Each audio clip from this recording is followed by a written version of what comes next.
দুই পাইলট বিমান চালাচ্ছিল।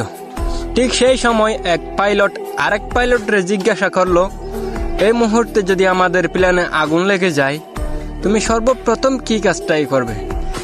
তখন দ্বিতীয় পাইলটটা উত্তর দেয়, আমি একটা কাজই করব, সর্বপ্রথম আমার বিমানটা যেন আমার দেশের কারো কলিজায় যায় না লাগে, আমি বিমানটাই সমুদ্র পর্যন্ত নিয়ে যাব।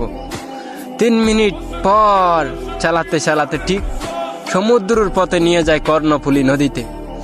আরে নিজের জীবন চইলা গেল, কিন্তু দেশের মানুষকে যাইতে দিল না।